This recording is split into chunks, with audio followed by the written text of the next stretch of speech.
खबरों के विस्तार में चलेंगे, जहां बिहार में इस बार सीधी टक्कर देखने को मिलेगी एनडीए और महागठबंधन के बीच। लेकिन इस चुनावी लड़ाई में एक ऐसी पार्टी भी है जो इन दोनों गठबंधनों को नुकसान पहुंचा सकती है।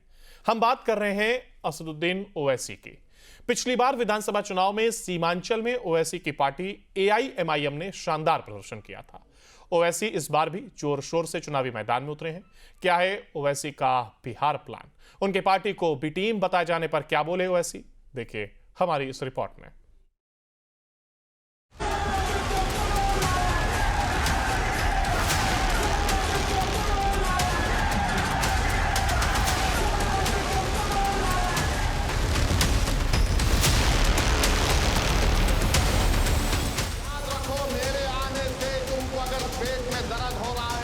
तुम्हारी रातों की नींद हराम हो चुकी है, तो मैं अपने मकसद में कामयाब हो रहा हूं।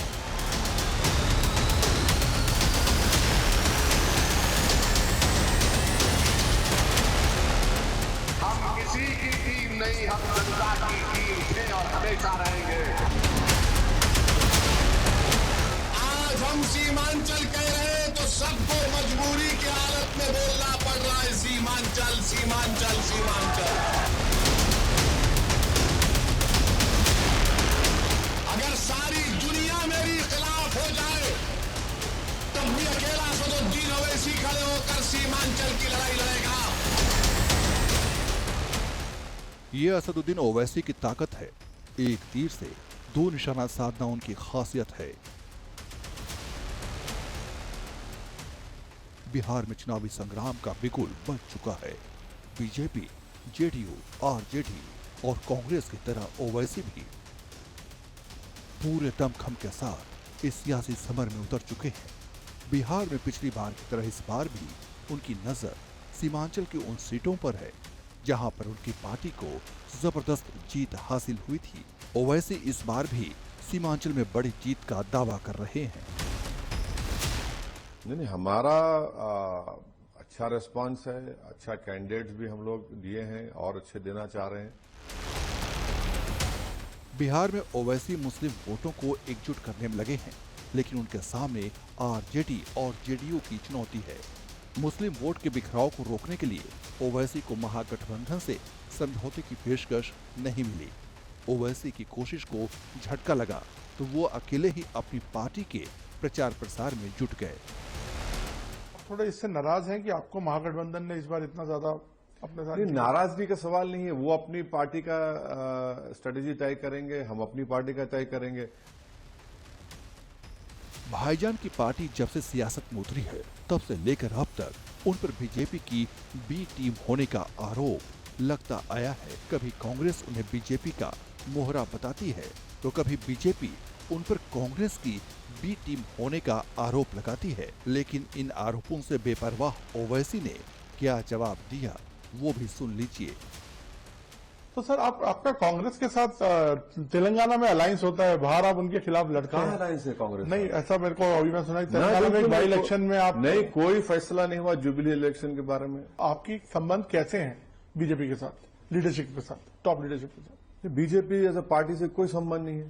सीमांचल की जनता जिंदाबाद, सीमांचल की जनता जिंदाबाद, मजलिस पार्टी जिंदाबाद, मजलिस पार्टी जिंदाबाद।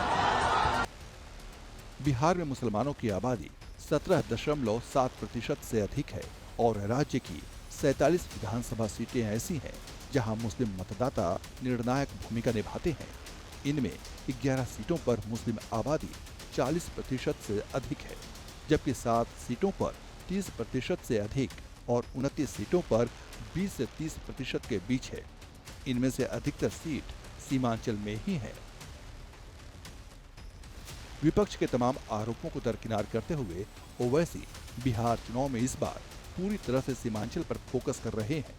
इसलिए उन्होंने तेजस्वी के सामने दोस्ती का हाथ बढ़ाया था, लेकिन तेजस्वी ने ओवैसी की इस दोस्ती के ऑफर को ठुकरा दिया, जिसके बाद ओवैसी के पास इस समर में अकेले उतरने के अलावा कोई चारा नहीं बचा था। अगर सारी दुनिया मेरी खिलाफ हो जाए तब जब भी अकेला असदुद्दीन ओवैसी खड़े होकर सीमांचल की लड़ाई लड़ेगा, मैं दुनिया के खिलाफ जाने को तैयार हूं।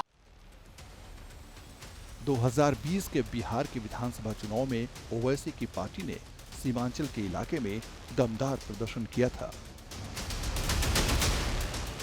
पिछले विधानसभा चुनाव में एआईएमआईएम ने 20 सीटों पर उम्मीदवार उतारे थे।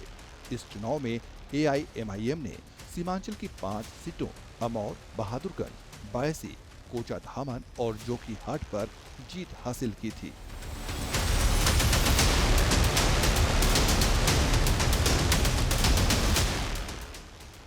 2022 में पार्टी को बड़ा झटका तब लगा जब अख्तरुल ईमान को छोड़कर बाकी चारों विधायक राष्ट्रीय जनता दल में शामिल हो गए।